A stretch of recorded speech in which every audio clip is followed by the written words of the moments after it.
আজকে আওয়ামী লীগ সরকার কি এটা আওয়ামী লীগ সরকার? আমি বলে সেটা আওয়ামী লীগের যে সরকার, যে সভাপতি, যে প্রধানমন্ত্রী, তিনিও তো নব্য আওয়ামী লীগের। আর যিনি আওয়ামী লীগের অন্যতম প্রতিষ্ঠান মাওলানা ভাসানীর নাম পাঠ্যপুস্তক থেকে বাদ দিয়েছে। লজ্জা করে না? নিজের জন্মদাতাকে অস্বীকার করছো তুমি। যাদের যে নিজের জন্মদাতাকে অস্বীকার করে তাকে কি বলে, জারদ বললে না?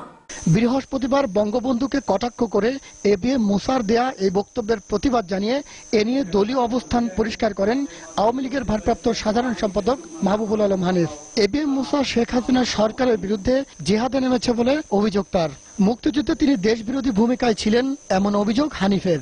25শে মার্চের পর পাকিস্তান হানাদার বাহিনীর বিরুদ্ধে যখন বাঙালি জাতি বিরোচিত মুক্তিযুদ্ধে নিয়োজিত, সেই সময় জনাব এবিএম মূসা মুক্তিযুদ্ধে অংশগ্রহণ না করে পাকিস্তানি পাসপোর্ট নিয়ে হংকংয়ে গিয়ে বাংলাদেশ বিরোধী প্রচারণায় অংশগ্রহণ করেন। তার মতে না পাওয়ার বেদনা থেকেই তিনি এসব করছেন। এবিএম মূসা সাহেব বর্তমান সরকারের কাছে একটি টেলিভিশন চ্যানেল অনুমতি চেয়ে না পাওয়ায় তিনি এখন জননেত্রী শেখ হাসিনা, আওয়ামী লীগ, এমনকি জাতীয় জনক বঙ্গবন্ধুর বিরুদ্ধেও নানা রকম বেসামাল উক্তি করে নিজের মনে জ্বালা মেটাতে উঠে পড়ে লেগেছেন। বঙ্গবন্ধু সময়কার ছাত্রলীগের সভাপতি নূরে আলম সিদ্দিকীরও সমালোচনা করেছেন হানিফ। একই আলোচনা সভায় প্রাক্তন ছাত্রলীগ ফাউন্ডেশনের সভাপতি জনাব নূরে আলম সিদ্দিকী বঙ্গবন্ধুর হাতে করা বাংলাদেশ আওয়ামী লীগ ও জননেত্রী শেখ হাসিনার বিরুদ্ধে যে ধরনের বিষাদগার করেছেন তা উন্মাদের প্রলাপ বই আর কিছুই নয়। বঙ্গবন্ধু সময়কার সংসদ সদস্য এবিএম মূসা আর তৎকালীন ছাত্রলীগ সভাপতি নূরে আলম সিদ্দিকী মূলত বিরোধী দলের এজেন্ট হিসেবে কাজ করছে অভিযোগ করে আওয়ামী লীগ নেতাকর্মীদের তাদের ব্যাপারে সতর্ক থাকার কথা বলেছেন দলের এই ভারপ্রাপ্ত সাধারণ সম্পাদক। এখন এবিএম মূসা খুবই প্রবীণ এবং সর্বজন শ্রদ্ধেয় একজন সাংবাদিক। তার সমসাময়িক সাংবাদিক খুব কমই বেঁচে আছেন।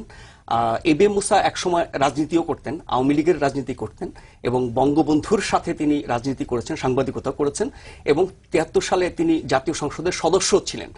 বলা যেতে পারে এবিএম মূসা সাহেবকে কিন্তু সারা দেশের মানুষ চেনে আওয়ামী লীগের ঘনিষ্ঠ একজন মানুষ হিসেবে, একজন সাংবাদিক হিসেবে, একজন রাজনীতি সচেতন ব্যক্তি হিসেবে, যদিও এখন তিনি সরাসরি রাজনীতি করছেন না। কিন্তু এই ব্যক্তিটি যখন আওয়ামী লীগ সম্পর্কে কোনো মন্তব্য করেন, কোনো কথা বলেন, সেগুলোর ব্যাপারে আওয়ামী লীগের প্রতিক্রিয়াগুলো খুব বেশি শোভন হয় না অনেক ক্ষেত্রেই। এবং এবিএম মূসাকে সবাই শ্রদ্ধা ভক্তি করেন কারণ উনি অনেক কথা সাহসের সাথে বলেন এবং সেই কথাগুলো কখনো কখনো আওয়ামী লীগের বা আওয়ামী লীগ বা মহাজোট সরকারের বিরুদ্ধেও যায়। সেই সব ক্ষেত্রে আমরা দেখি যে আওয়ামী লীগের পক্ষ থেকে নানা রকমের প্রতিক্রিয়া হতে। এখন জনাব এবিএম মূসা যে কথাটা বলেছেন, যার প্রেক্ষিতে তাকে মানসিক ভারসাম্যহীন বলা হয়েছে এবং আওয়ামী লীগের বিরুদ্ধে বিষোদ্গার করছেন এবং জিহাদ ঘোষণা করছেন, এরকম কথাবার্তা বলেছেন জনাব মাহবুবুল আলম হানিফ। সেখানে তিনি বলেছেন যে 6 দফা প্রণয়নের সময় বঙ্গবন্ধু শেখ মুজিবুর রহমান ছিলেন 3য় শ্রেণীর নেতা। এখন 3য় শ্রেণীর বললে আমরা কিন্তু এক ধরনের অবজ্ঞার, এক ধরনের অবহেলার এবং এক ধরনের ছোট করার, হেয় করার ব্যাপার মনে হতে পারে 3য় শ্রেণীর নেতা। আবার আপনি যদি চিন্তা করেন যে একটি রাজনৈতিক দলে বিভিন্ন পর্যায়ের নেতা থাকেন, শীর্ষ পর্যায়ে থাকেন, তারপরে 2য় পর্যায়ে থাকেন, 3য় পর্যায়ে থাকেন, সেই অর্থেও 3য় শ্রেণীর হতে পারে। এখন মূসা সাহেব ভালো ব্যাখ্যা দিতে পারবেন তিনি কোন অর্থে কিভাবে বলেছেন। এইটা যদি আওয়ামী লীগের কাছে গ্রহণযোগ্য মনে না হয় তাহলে তথ্য দিয়ে, কারণ এগুলোর তো ইতিহাস এবং এগুলোর সাক্ষ্য প্রমাণ দলিল সবই আছে, সেটা দিয়ে আওয়ামী লীগ বিরোধিতা করতে পারতো এবং পাল্টা বলতে পারতো যে না, 6 দফা আন্দোলনের নেতা বঙ্গবন্ধু এবং তিনি ছিলেন প্রথম সারির এবং একমাত্র নেতা, সেগুলো পাল্টা যুক্তি দিয়ে, তথ্য দিয়ে তারা বলতে পারতেন। কিন্তু যেভাবে আমরা জনাব মাহবুবুল আলম হালিমের বক্তব্য শুনলাম, এটা শোভন না এবং এটা এর আগেও কিন্তু রফিকুল হককে বলা হয়েছিল আমি কার খালু। হ্যাঁ, এখন এই যে বললাম যে আপনার বিপক্ষে গেলে সেটা আপনি